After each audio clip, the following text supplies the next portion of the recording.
One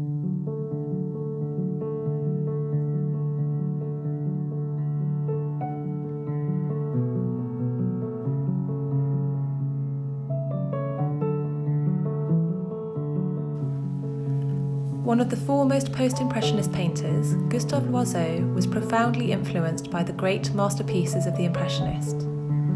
A champion of painting the landscape en plein air, Loiseau embraced the use of bold colour as he explored and expanded the Impressionist style. Gustave, a butcher's son, was born in Paris in 1865. As a young man, he was apprenticed to a decorator, a job he particularly disliked. But his interest in art, especially landscape painting, was enhanced when his parents moved back to their hometown of Pontoise in 1884.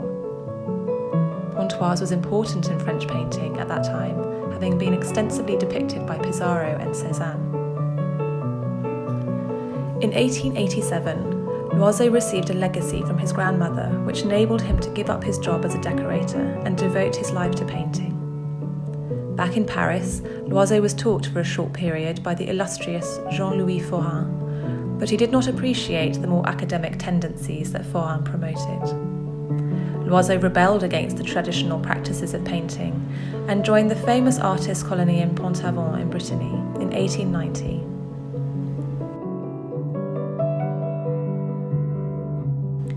After a period of pointillist experimentation in the early 1890s, Loiseau refound his pure landscape ideal painting in a post-impressionist manner, painting en plein air, directly from nature.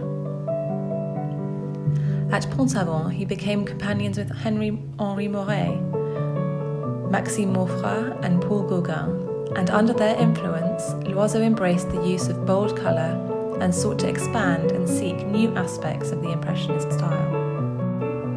Loiseau learnt a great deal firsthand from Paul Gauguin, but his work also shows a debt to Sisley and Pissarro.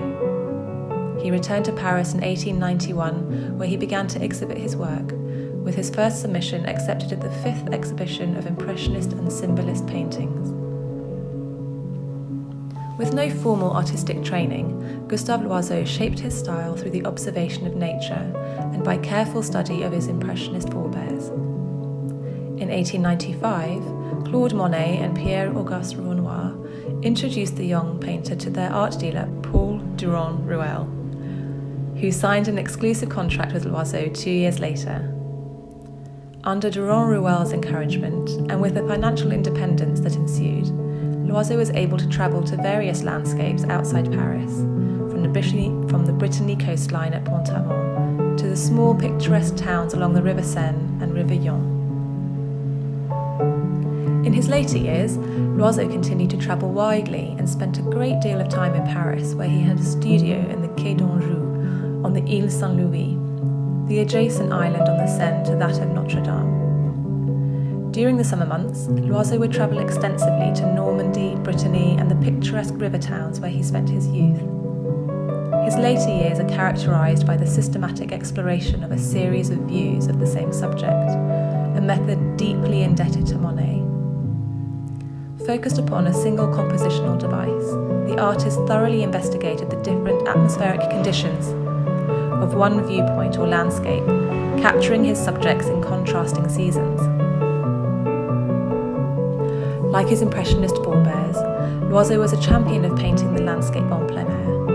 In his quest to create movement and light, in his mature years, Loiseau developed a distinct cross-hatching technique called entrelisse, which resulted in the supple and ephemeral quality for which his work is known.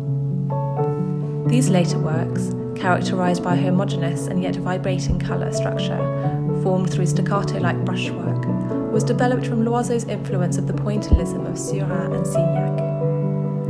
Identifiable through a rich surface, composed using spontaneous brushwork as the pigment is layered upon the canvas, Loiseau's later works reveal the artist's experimental nature and exemplifies Loiseau's instinctive use of both Impressionist and post-Impressionist techniques in his quest to capture nature as he experienced it.